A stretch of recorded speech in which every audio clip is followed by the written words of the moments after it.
Assalamualaikum warahmatullahi wabarakatuh.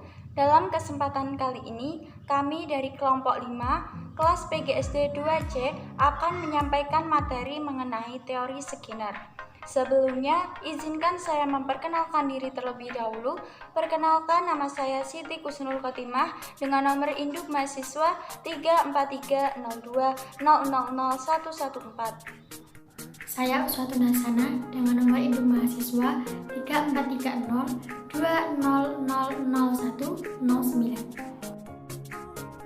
Saya Faizalatul Mahfiroh dengan nomor induk mahasiswa 343020000104. Saya Khalidatus Saidah dengan nomor induk mahasiswa 34302000048. Saya Siska Fatimati dengan nomor induk mahasiswa 34302000010. Skinner berpendapat bahwa pengkondisian operan adalah suatu respon terhadap lingkungan, di mana respon yang timbul akan diikuti oleh stimulus. Kemudian, stimulus ini akan memperkuat respon yang dilakukan oleh seseorang. Misalkan saja, siswa melakukan atau mengerjakan soal matematika. Nah, hal ini termasuk suatu perbuatan atau tindakan yang selanjutnya siswa akan mendapat nilai yang baik. Hal ini termasuk suatu ganjaran. Dalam hal ini, Skinner juga menyebutkan bahwa sikap atau perilaku menguatkan akan diulangi kemunculannya, dan sedangkan sikap yang tidak menguatkan akan menghilang atau terhapus. Dalam kaitannya dengan psikologi belajar, pengkondisian operan merupakan proses belajar mengendalikan semua respon yang muncul sesuai konsekuensi, yang mana organisme akan cenderung mengulang pada respon yang diikuti oleh penguatan. Penguatan atau reinforcement. Penguatan adalah konsekuensi yang meningkatkan probabilitas bahwa suatu perilaku akan terjadi. Penguatan boleh jadi kompleks, dan penguatan berarti menguatkan. Penguatan dibagi menjadi dua.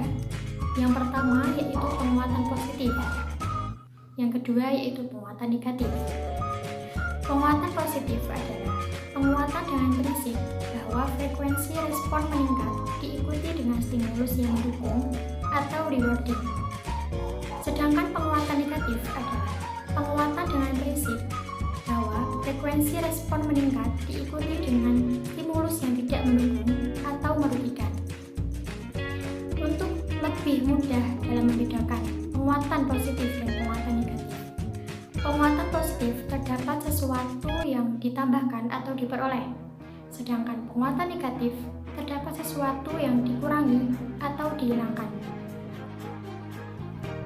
Menurut Yatim Lianto, prinsip-prinsip teori belajar Skinner dibagi menjadi tiga.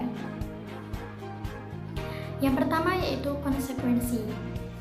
Hal terpenting dari teori belajar perilaku adalah berubah menurut konsekuensi secara langsung, seperti konsekuensi menyenangkan akan memperkuat perilaku, sedangkan konsekuensi yang tidak menyenangkan akan memperlemah atau memperlambat perilaku. Bentuk dari konsekuensi menyenangkan seperti ganjaran atau reward, sedangkan konsekuensi yang tidak menyenangkan berupa hukuman atau punishment. Prinsip yang kedua yaitu prinsip kesegaran atau immediacy, merupakan konsekuensi-konsekuensi yang mengikuti perilaku akan lebih mempengaruhi. Pujian yang diberikan segera setelah seseorang melakukan suatu pekerjaan dengan baik dapat merupakan reinforcement yang lebih kuat. Prinsip yang terakhir yaitu pembentukan atau shaping. Selain kesegaran atau reinforcement, perlu digunakan dalam mengajar bila guru membimbing peserta didik menuju pencapaian tujuan dengan memberikan reinforcement pada langkah-langkah yang menuju keberhasilan. Oleh sebab itu, guru menggunakan teknik. Teknik ini yang dinamakan pembentukan.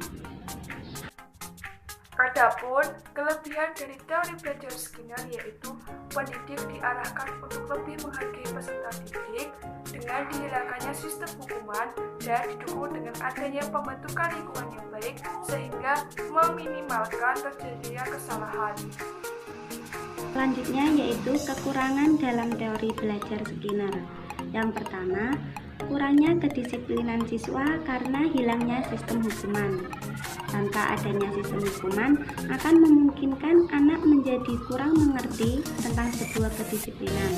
Hal tersebut akan menyulitkan lancarnya kegiatan belajar mengajar. Yang kedua, anak merasakan akibat atau konsekuensi sendiri dari perbuatannya, seperti berkata kasar, ejekan, cubitan, jeweran, yang justru itu berakibat buruk pada siswa.